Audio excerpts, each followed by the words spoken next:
मनुष्य के सारे संबंधों का आधार है अपेक्षा। पति कैसा हो जो मेरा जीवन सुख और सुविधा से भर दे। पत्नी कैसी हो जो सदैव मेरे प्रति समर्पित रहे।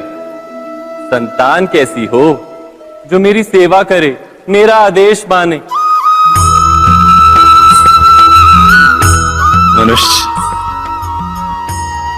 मनुष्य उसी को प्रेम भी कर पाता है जो उसकी अपेक्षा पूर्ण करता है, और अपेक्षा की तो नियति है भंग होना। कैसे? क्योंकि अपेक्षा मनुष्य के मस्तिष्क में जन्म लेती है। कोई अन्य व्यक्ति उसकी अपेक्षाओं के बारे में जान ही नहीं पाता। पूर्ण करने की प्रामाणिक इच्छा हो तब भी कोई मनुष्य किसी की अपेक्षाओं को पूर्ण नहीं कर पाता, और वहां से जन्म लेता है संघर्ष। सारे संबंध संघर्ष में परिवर्तित हो जाते। पर मनुष्य अपेक्षा को संबंध का आधार ना बनाए और स्वीकार करे केवल संबंध का आधार, तो क्या ये जीवन स्वयमेव सुख और शांति से नहीं भर जाएगा? स्वयं विचार कीजिएगा।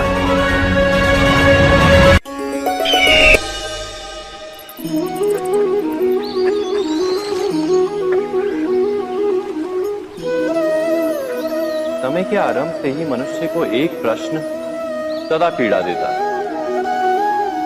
कि वो अपने संबंधों में अधिकतम सुख और कम से कम दुख किस प्रकार प्राप्त कर सकता है। क्या आपके सारे संबंधों ने आपको संपूर्ण संतोष दिया है? विचार कीजिए। हमारा जीवन संबंधों पर आधारित है। हमारी सुरक्षा संबंधों पर आधारित है। इसी कारण हमारे जीवन के सारे सुखों का आधार भी संबंध है। किंतु फिर भी हमें संबंधों में ही अधिकतर दुख क्यों प्राप्त होते हैं? सदा ही संघर्ष भी संबंधों से ही उत्पन्न क्यों हो जाते हैं? कभी विचार किया है? जब कोई व्यक्ति किसी अन्य व्यक्ति के विचार अथवा कार्य को स्वीकार नहीं करता, उसमें परिवर्तन करने का प्रयत्न करता है, तो संघर्ष जन्म लेता है। अर्थात जितना अधिक अस्वीकार उतना ही अधिक संघर्ष, और जितना अधिक स्वीकार उतना ही अधिक सुख। क्या ये वास्तविकता नहीं? यदि मनुष्य स्वयं अपनी अपेक्षाओं पर अंकुश रखे, अपने विचारों को परखे, किसी अन्य व्यक्ति में परिवर्तन करने का प्रयत्न ना कर स्वयं अपने भीतर परिवर्तन करने का प्रयास करे, तो क्या संबंधों में संतोष प्राप्त करना इतना कठिन? अर्थात क्या स्वीकार ही संबंध का वास्तविक अर्थ नहीं? स्वयं विचार कीजिए।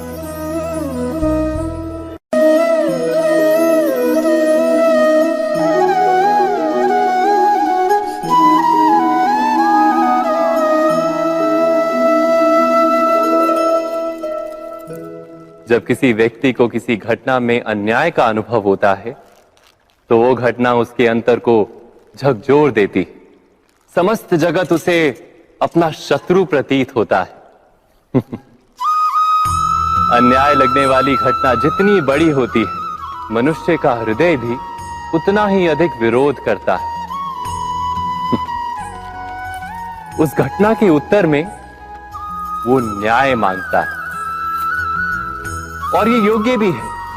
वास्तव में समाज में किसी भी प्रकार का अन्याय व्यक्ति की आस्था और विश्वास का नाश है। किंतु ये न्याय क्या है?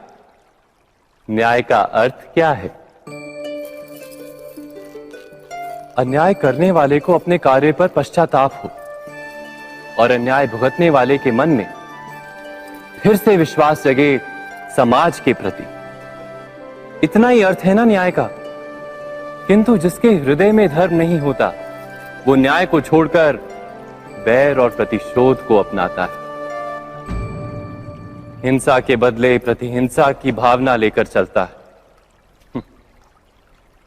स्वयं भोगी हुई पीड़ा से कहीं अधिक पीड़ा देने का प्रयत्न करता है और इस मार्ग पर चलते अन्याय को भुगतने वाला स्वयं अन्याय करने लगता है। शीघ्र ही वो अपराधी बन जाता है, अर्थात न्याय और प्रतिशोध के बीच बहुत कम अंतर होता है और इसी अंतर का नाम है धर्म। क्या ये सत्य नहीं? स्वयं विचार कीजिए। दो व्यक्ति जब निकट आते हैं तो एक दूसरे के लिए सीमाएं और मर्यादाएं निर्मित करने का प्रयत्न अवश्य करते हैं। हम यदि सारे संबंधों पर विचार करें तो देखेंगे कि इन सारे संबंधों का आधार यही सीमाएं हैं जो हम दूसरों के लिए निर्मित करते हैं।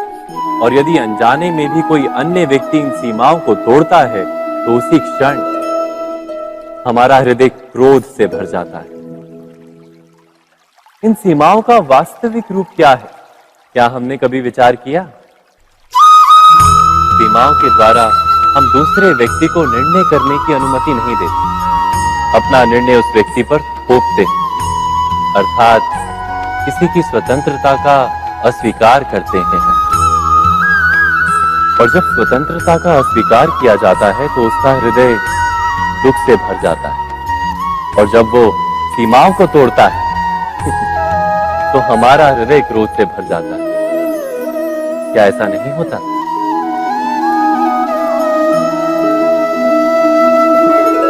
पर यदि एक दूसरे की स्वतंत्रता का सम्मान किया जाए तो किसी मर्यादाओं या सीमाओं की आवश्यकता ही नहीं होती। अर्थात जिस प्रकार स्वीकार किसी संबंध का देह है, क्या वैसे ही स्वतंत्रता किसी संबंध की आत्मा नहीं? स्वयं विचार कीजिए।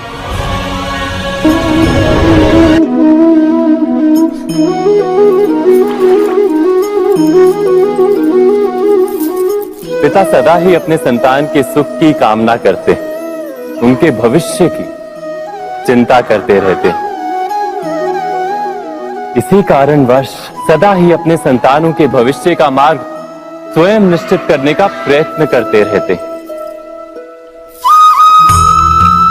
जिस मार्ग पर पिता स्वयं चला है, जिस मार्ग के कंकर पत्थर को स्वयं देखा है, मार्ग की छाया, मार्ग की धूप को स्वयं जाना है, उसी मार्ग पर उसका पुत्र भी चले, यही इच्छा रहती है हर पिता की। निसंदेह उत्तम भावना है ये,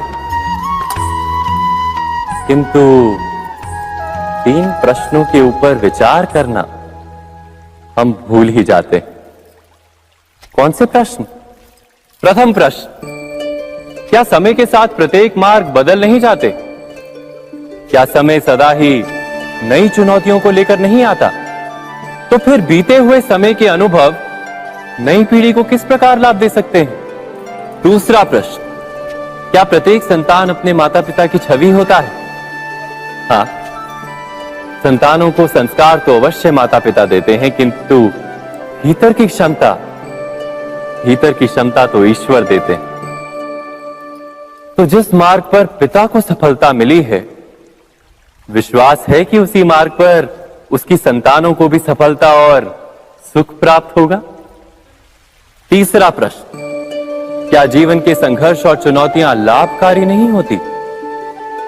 क्या प्रत्येक नया प्रश्न एक नए उत्तर का द्वार नहीं खोलता? तो फिर संतानों को नए नए प्रश्नों, संघर्षों और चुनौतियों से दूर रखना, ये उनके लिए लाभ करना कहलाएगा या हानि पहुंचाना? अर्थात जिस प्रकार संतान के भविष्य का निर्माण करने के बदले उसके चरित्र का निर्माण करना श्रेष्ठ है, वैसे संतानों के जीवन का मार्ग निश्चित करने के बदले उन्हें नए संघर्षों के साथ जूझने के लिए मनोबल व ज्ञान देना अधिक लाभदायक नहीं होगा? स्वयं विचार कीजिए। सबके जीवन में ऐसा प्रसंग अवश्य आता है कि सत्य कहने का निश्चय होता है हृदय में, किंतु मुख से सत्य निकल नहीं पाता। कोई भय मन को घेर लेता है। किसी घटना अथवा प्रसंग के बारे में बात करना या फिर स्वयं से कोई भूल हो जाए उसके बारे में कुछ बोलना, क्या ये सत्य है? नहीं, ये तो केवल तथ्य है। अर्थात जैसा हुआ था वैसा केवल बोल देना सामान्य सी बात है। किंतु कभी कभी उस तथ्य को बोलते हुए भी भय लगता है। कदाचित किसी दूसरे की भावनाओं का विचार आता है मन, दूसरे को दुख होगा ये भय भी शब्दों को रोकता है। तो ये सत्य क्या है? क्या हमने कभी विचार किया है? जब भय रहते हुए भी कोई तथ्य बोलता है तो वो सत्य कहलाता है।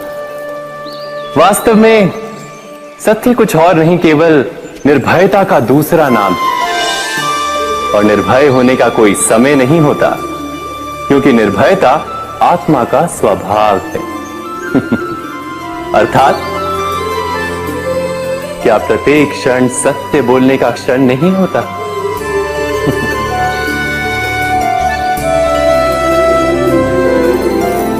स्वयं विचार कीजिए। जब भी किसी की आशा और इच्छा भंग होती है तो उसका हृदय क्रोध से भर जाता है। जिस व्यक्ति को वो अपना अपराधी समझता है उसे दंड देने का प्रयत्न करता है। पर क्या हमारी इच्छा या आशा का भंग होना क्या सदा ही किसी का अपराध होता है? इच्छाओं के अपूर्ण रहने के तो कई कारण हो सकते हैं। कुछ तो संजोग के कारण अधूरी रह जाती हैं और कुछ नियति के कारण। और कभी कभी इच्छाओं का स्वरूप ही ऐसा होता है कि वो पूर्ण नहीं हो पाती। बिना परिस्थिति पर विचार किए किसी को अपराधी मान लेना न्याय नहीं, प्रतिशोध है। न्याय का आधार तो दया है, करुणा है, और प्रतिशोध का आधार क्रोध, अहंकार। अर्थात हृदय में करुणा धारण किए बिना किसी के अपराध के विषय में विचार करना, किसी को दंड देना, क्या अपने आप में ही अन्याय नहीं? स्वयं विचार कीजिए।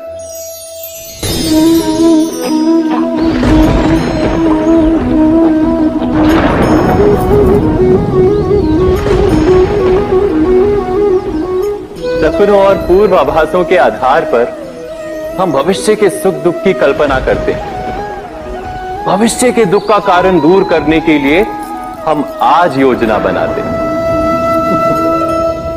किंतु कल के संकट को आज निर्मूल करने से हमें लाभ मिलता है या हानि पहुंचती है? ये प्रश्न हम कभी नहीं करते। सत्य तो ये है कि संकट और उसका निवारण साथ जनते, व्यक्ति के लिए भी और सृष्टि के लिए भी। नहीं, आप अपने भूतकाल का स्मरण कीजिए, इतिहास को देखिए। आप तुरंत ही ये जान पाएंगे कि जब जब संकट आता है तब तब उसका निवारण करने वाली शक्ति भी जन्म लेती है। यही तो जगत का चलन है। वस्तुतः संकट ही शक्ति के जन्म का कारण है। प्रत्येक व्यक्ति जब संकट से निकलता है तो एक पद आगे बढ़ा होता है, अधिक चमकता है, आत्मविश्वास से अधिक भरा होता है, न केवल अपने लिए अपितु विश्व के लिए भी। क्या ये सत्य नहीं? वास्तव में संकट का जन्म है एक अवसर का जन्म, अपने आप को बदलने का, अपने विचारों को ऊंचाई पर करने का अवसर, अपनी आत्मा को बलवान और ज्ञान मंडित बनाने का अवसर। जो ये कर पाता है उसे कोई संकट नहीं होता, किंतु जो ये नहीं कर पाता वो तो स्वयं एक संकट है विश्व के लिए। विचार कीजिए।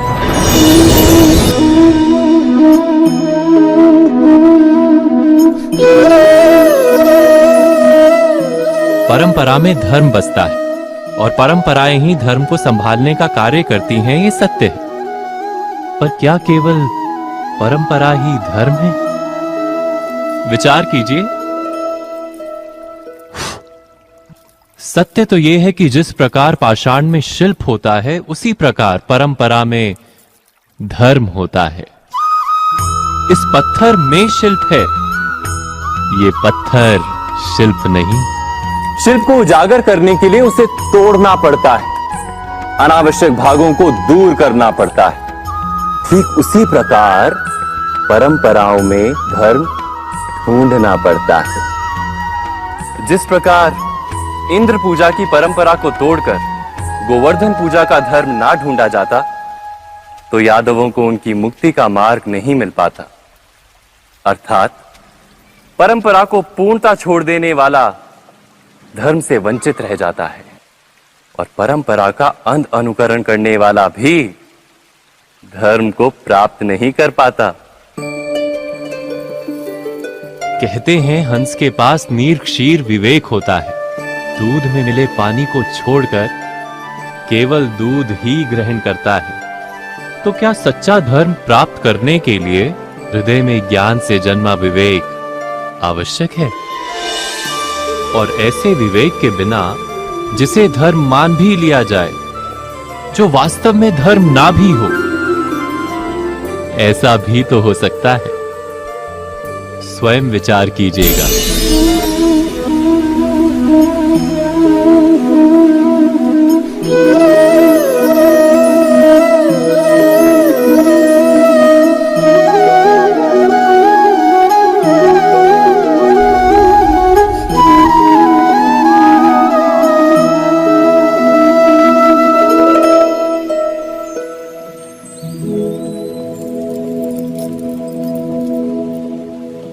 भविष्य के आधार पर सब आज का निर्णय लेना चाहते हैं।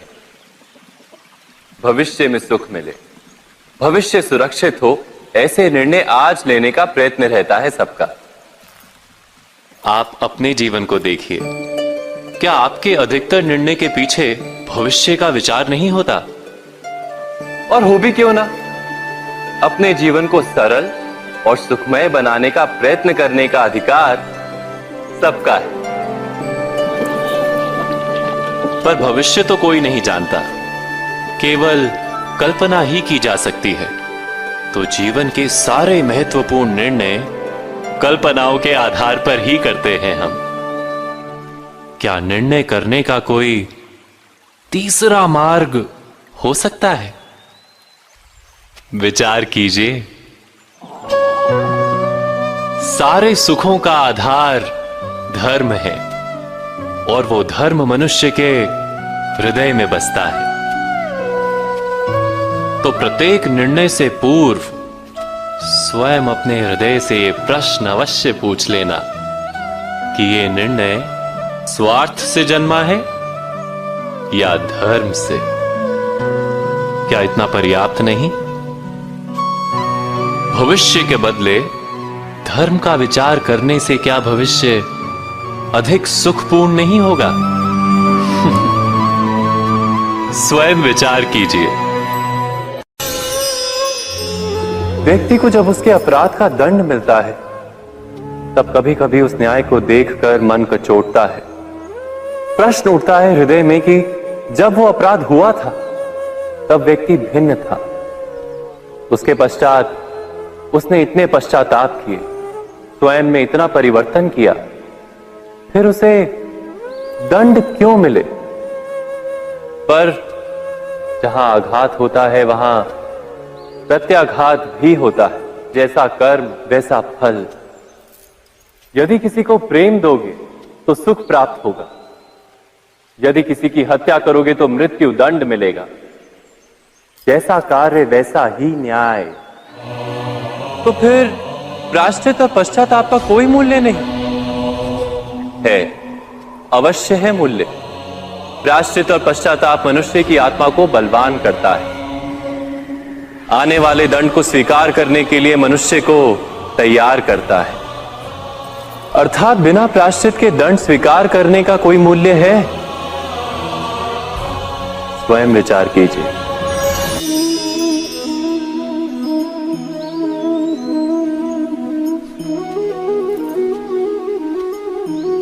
जब अपने किसी अच्छे कार्य के उत्तर में दुख प्राप्त होता है अथवा किसी को उसके दुष्ट कार्य में सुख मिलता है, तो मन अवश्य ये विचार करता है कि अच्छा कार्य करने का, धर्म के मार्ग पर चलने का तात्पर्य क्या है। पर दुष्ट आत्मा को क्या प्राप्त होता है ये भी देखिए। दुष्टता करने वाला हृदय सदा चंचल रहता है, अकुलाता रहता है। मन में सदा नए नए संघर्ष उत्पन्न होते हैं। अविश्वास उसे जीवन भर दौड़ाता है। क्या ये सुख? जबकि धर्म पे चलने वाले, अच्छा कार्य करने वाले, सच्चरित्र व्यक्ति का हृदय शांत रहता है। परिस्थितियां उसके जीवन के सुख में बाधा नहीं बनती। समाज में सम्मान और मन में संतोष रहता है सदा। अर्थात अच्छा बर्ताव भविष्य में किसी सुख का मार्ग नहीं। अच्छा बर्ताव स्वयं सुख अथवा बुरा बर्ताव भविष्य में किसी दुख का मार्ग नहीं। अधर्म उसी क्षण दुख उत्पन्न करता है। धर्म से सुख नहीं, धर्म स्वयं।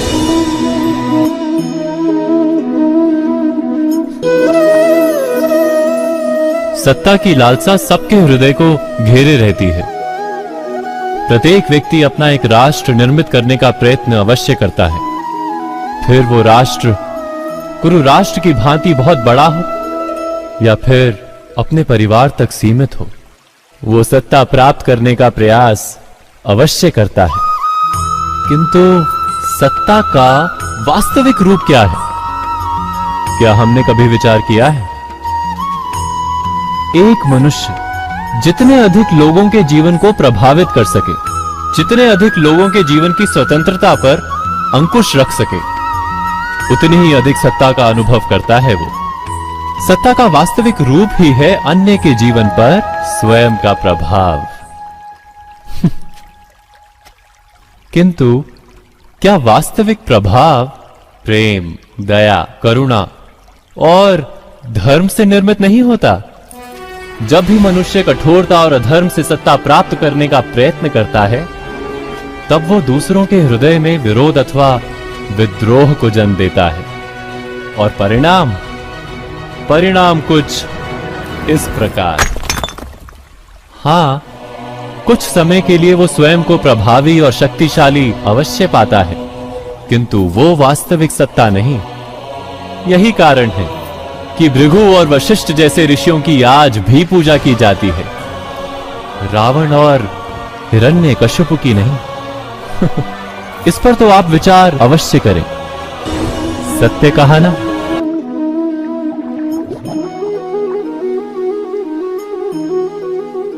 इस संसार में आने वाला प्रत्येक बालक संपूर्णतः संस्कार रहित होता है।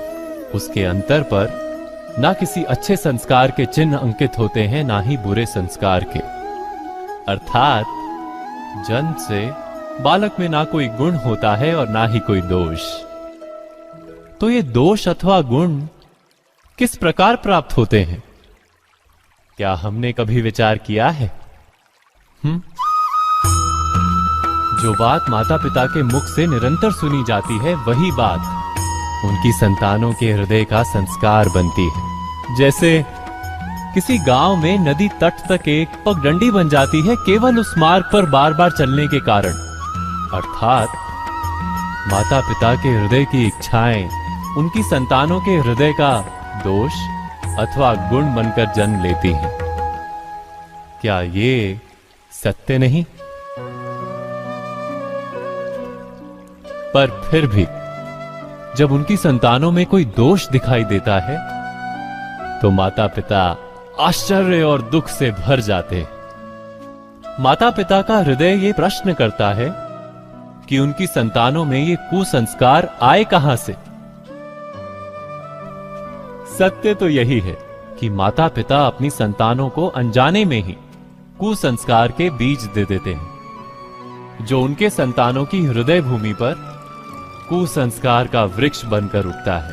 अर्थात अपनी संतानों को सुसंस्कारी और धर्ममय बनाने की आशा रखने वाले प्रत्येक माता पिता को प्रथम अपने हृदय की इच्छाओं पर अंकुश रखना क्या अनिवार्य नहीं?